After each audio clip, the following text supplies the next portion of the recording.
to go, and they could accumulate enough points to go ahead of the next best team. One team is relegated from the travelling core nations each year.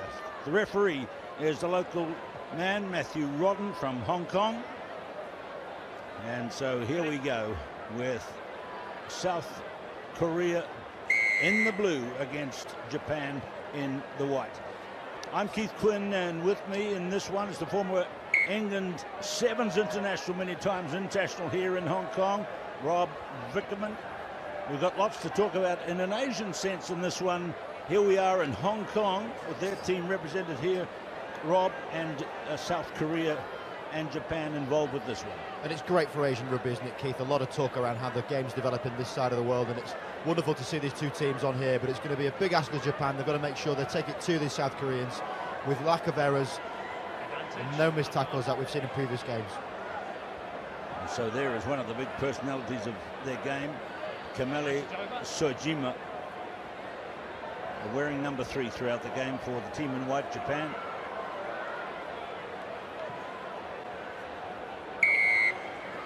So it's interesting that straight away, I just want to hark back to an article in the local morning newspaper here, the South China Morning Post, which kind of alluded in a story that the emphasis on the World Sevens game, previously centred, originally in Scotland and then into Great Britain and then around the world globally with the expansion of the World Sevens series, is now sharpening its emphasis here in Asia, with the Olympic Games coming up, with the other events in this part of the world. So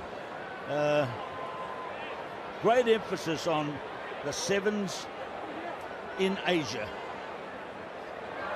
And there is the man I've talked about. So he's done something for a little tick for one commentator at least. Sojima goes through for the first try. It is the heartbeat of this Japanese team. If he has the ball, things are going to happen. Recognisable as a Fijian, he is a wonderful player with ball in hand. And it's interesting what you say, Keith, about the development of sevens, because this is a great way of learning the game of rugby in general. You get the same skill sets. We see the offloads there, the tackles from the South Koreans, the breakdown work. Everything is simplified, but in some ways very much magnified, that you have to do it under intense pressure. This is a stadium of 50,000 people.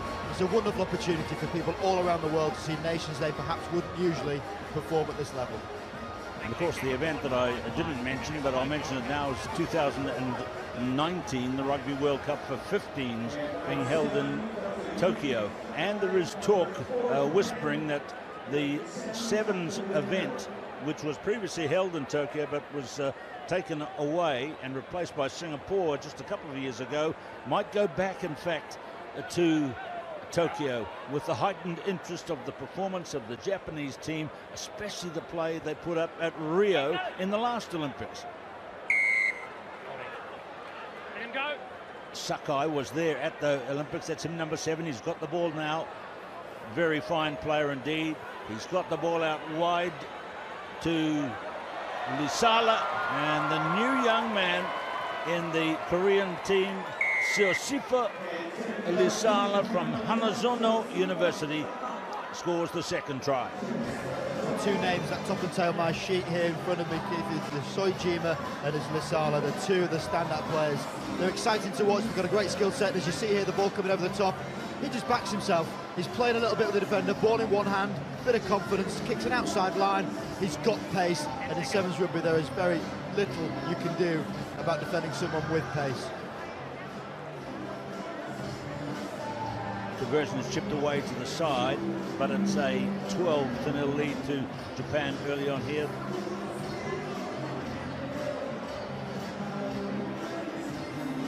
So just to re-emphasize those points, Rob, what an exciting place to be playing sevens rugby, not only here in Hong Kong but in the widening Asian region, and that includes Korea, of course. So much to play for exposure of their game and, of course, building of standards. Sojima, not such a good pass connecting there. This time it's with Hashino And now the guy with New Zealand connections, Patrick Stellan. Rikia Oishi, halfway line. Kicked away by Hong Sung-yong from South Korea. And back we go to see what referee Rodden is thinking. There is a flag out, I think, on the opposite side. Okay, yellow card. Thank you. Number 5. Quite definitive there. Referee identifying with the assistant referee. Yellow card. Any type of contact around the head, any emphasis on rolling the player away seems to be a dangerous act and rightly penalised. And for that, Stellan, he's going to get 2 minutes for his troubles. Yes, the neck roll is frowned upon vociferously here, and he's in the sin bin for 2 minutes. Interesting personality in the South Korea team, number 1. Have a look for him. He's a very tall man. His name is Andre Tokilyard, and he is in the Korean Armed Forces. You see him there, number 1. Quite the biggest man in the team, 1.96 meters tall. Yeah, I think they send him in the front line, Keith. He's quite a unit, isn't he? Yeah, he is. He's first off the bus, I imagine.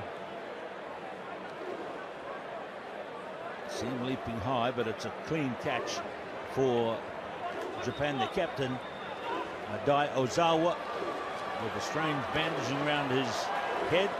It comes out along the line to Lisala, and he's in for his second. A pretty extraordinary thing to see off a set-piece play, bearing in mind the Japanese team have the player in the bin. As Stellan watches his teammates come on, simple move, right round the back, give the ball wide. Again, it comes down to pace, of which he has simply got more than his opposing number. But it really does show the inexperience of this South Korean side. Like, I don't doubt they're going to benefit from this experience, but in terms of their quality, really found lacking there. And a set-piece play with one more man, you should always shut down that end play.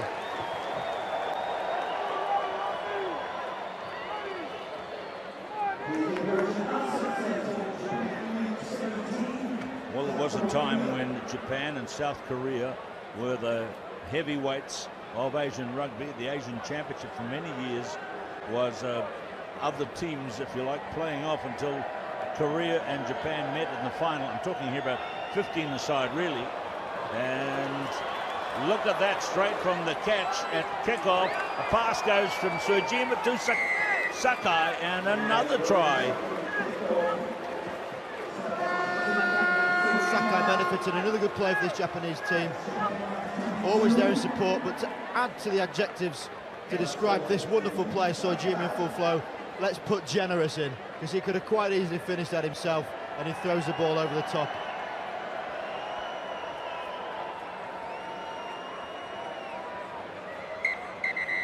Sakai's been on the tour for Japan, and there he is for 6 seasons, and a big cheer going around the stadium for the play of Japan. 24-0 they've racked up, and all the TV stations come back and rejoin. So Kosuke Hashino brought back, and now the game gets underway with hardly any possession gone the way of the South Koreans.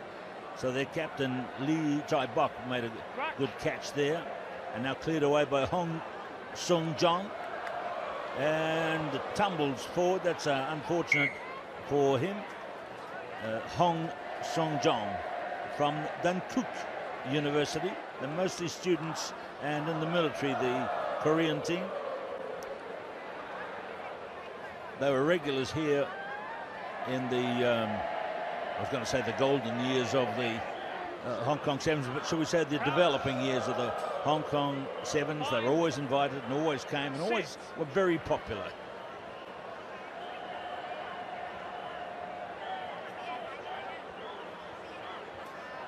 Here's the man who has 2 tries already.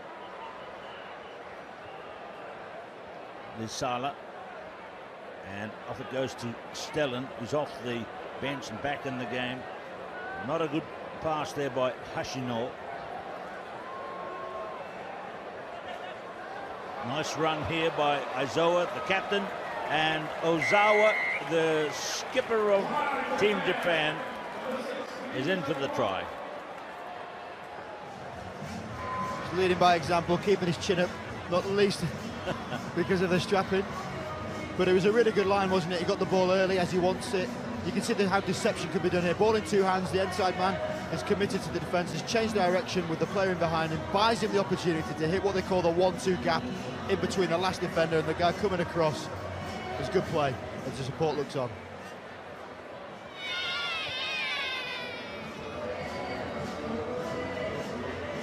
Kick is a bit short, 29-0, and Damien Corona, the New Zealand coach, formerly with the New Zealand team, 6 years he was the reserve coach, the understudy with Sir Gordon Titchens. There's Damien Corona, a very fine player himself on the circuit, and then has a good reputation over coaching in Britain, down in Wales, out in Swansea. He's got a real good rapport with the players, that's the thing. As an ex-player himself, he knows what to be saying to players at the right time. This can be quite an intimidating environment. He knows how to get around that and make sure the players try to play to their strengths. The other coach in the Japanese team is Steve Milne, who played up in Japan for nearly a decade and is fluent in the language. So when Corona makes a command, only having been there a couple of months, it's translated by another Kiwi. And look at this from Korea, South Korea. Hong Sung-jung brings it around for a smashing moment for South Korea. Well, that's a great score, isn't it? Sung-jung there. He's been a bit of a thorn in this Japanese side when they've had opportunity, and it's a great finish. He's exploiting exactly the same gap as we saw before. Inside the outside defender, as the cover tacklers can't get there. It's great attacking play. The ball looks rather large in his right forearm there, not being the biggest of fellows, but it's a good finish, and I love the fact that he's ran back to the halfway line to get on with this game. So a great moment, 29 points to 5. First couple of games on day one, we really felt sorry for the Koreans. Both games they were beaten by 52-0. And here they go. The guy that scored the try is in with a fierce looking tackle here. Coaches Muir and Walters. That's Dion Muir to the left, Johnny Walters to the right.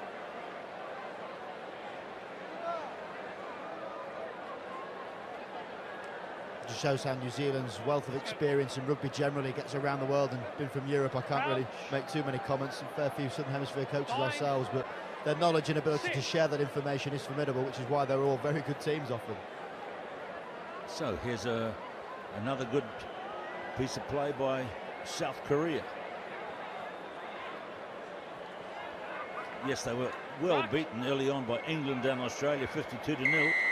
But I remember going up to Japan once and saying there's no problem with size of players in Asia, no problems whatsoever. It's only when they play outside of Asia that there's issues with size. And this is perhaps an example of this. Never better seen on the first day here. I think it was that physicality really did play a part, but also the fact that the stats would show that they made more errors, so not just missing tackles from perhaps not being as physical, but turning the ball over as well. It's a cardinal sin in the game of sevens to give the ball away. So, Korea, number 10, off the bench, Lee Jong-hwan. Kim Dae-won.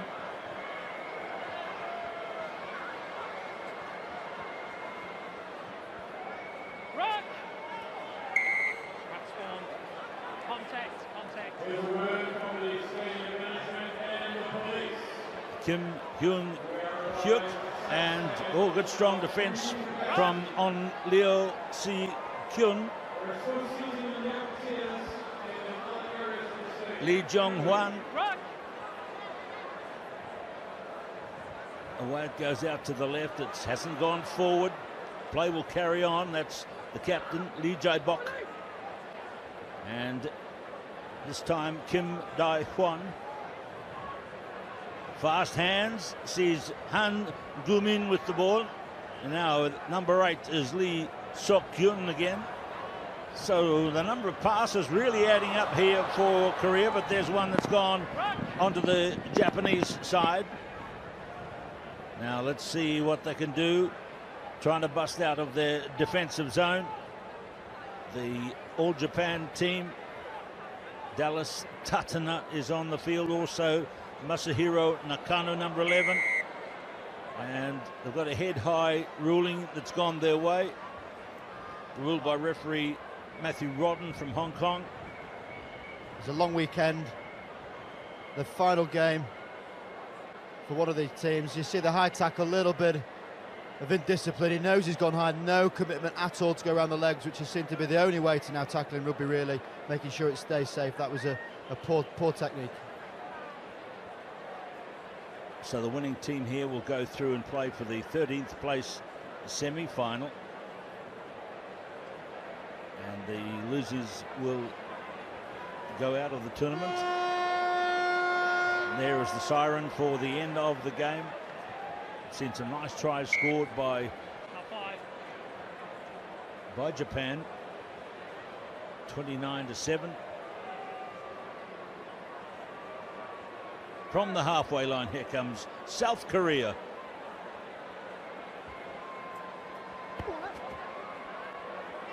Lee Jong-hwan. Lee Jong-hwan brought down by Masahiro Nakano. There's the line. Now breaking out is Johnny Nakambula. He's a big, powerful man. The name suggests he's of Japanese stock. And a brave attempt to bring him down from Lim Jong-hyun. But he's gone coast to coast to score it under the H. And that's the end of an emphatic victory for Japan. As Nakambula scores under the post, it'll be converted. Look at that, the crowd gasping when they see it again on the big screen replay. And Nakambula brings it round. And here is the conversion. It's over, and Japan progress through with a 36.